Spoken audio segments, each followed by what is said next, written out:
मैं बहुत आभारी हूं आप सबका कि आप यहां पर इतनी बड़ी संख्या में उपस्थित हैं। मुझे आपसे कुछ बात कहने का, संवाद करने का मौका मिल रहा है।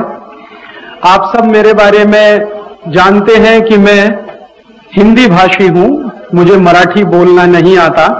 मैंने अभी थोड़ा मराठी पढ़ना सीखा है और मराठी कोई बोले तो मैं समझता हूं।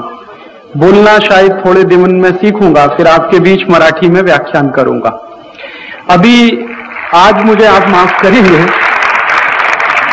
कभी शायद समय आएगा तो मैं मराठी में भी आपसे बात करूंगा।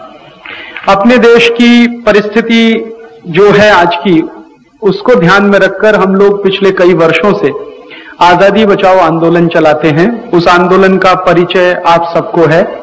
ये आजादी बचाओ आंदोलन 1984 में यूनियन कार्बाइड की दुर्घटना के बाद शुरू हुआ था।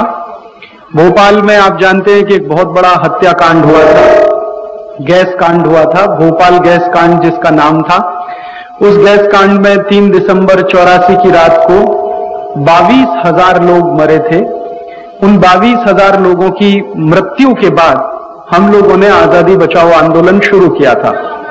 और जब यह आंदोलन शुरू किया था तो उस समय उसका एक लक्ष्य था, और लक्ष्य ये था कि जिस अमेरिकी कंपनी ने भोपाल शहर के 22,000 लोगों का खून किया, उसको भारत से भगाना। क्योंकि जिस अमेरिकी कंपनी ने यह दुर्घटना की थी, उस अमेरिकी कंपनी को भारत सरकार कोई सजा नहीं दे पाई थी। भारत सरकार ने तो उस अमेरिकी कंपनी के साथ एक समझौता कर लिया था और उस समझौते के आधार पर यूनियन कार्बाइड कंपनी को माफ कर दिया था। तब हम लोगों ने उस अमेरिकी कंपनी को भगाने का एक अभियान शुरू किया, जिसमें हम सफल रहे और हमने उस यूनियन कार्बाइड कंपनी को भगा दिया था। बाद में यूनियन कार्बाइड जैसी ही एक और अमेरिकी कंपनी को हमने भगाया था। उस अमेरिकी कंपनी का नाम था कारगिल। एक तीसरी अमेरिकी कंपनी को भगाया था भारत से, उसका नाम था ड्यूपॉन्ट। एक ऐसी अमेरिकन कंपनी को भगाया था हमारे देश से जो दारू बनाने के लिए आई थी।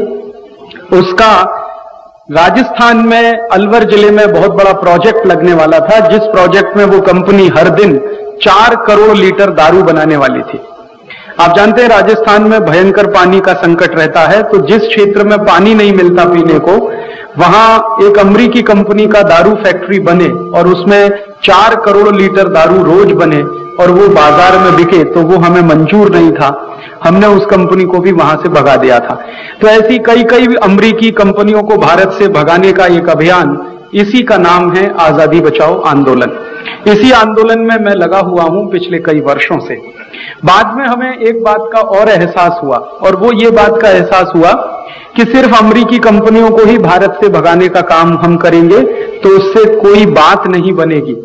क्योंकि अमेरिका के अलावा भी बहुत सारे दूसरे देशों की कंपनियां अपने देश में हैं।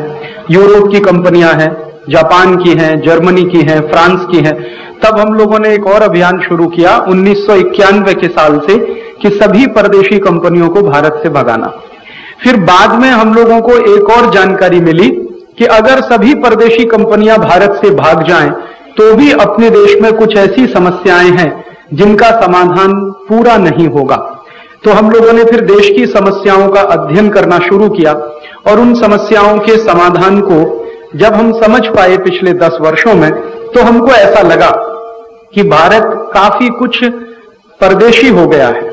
हमारे देश का काफी कुछ परदेशीकरण हो गया है। संस्कृति के स्तर पर हो गया है, अर्थव्यवस्था के स्तर पर हो गया है, राजनीति के स्तर पर हो गया है, हमारे विचारों में परदेशीपन आ गया है, पहनावे में काफी कुछ परदेशीपन आ गया है। और अभी तो आप उससे भी गहरी बात अगर मैं कहूं, हमारी मान्यताओं में परदेशीपन आ गया है।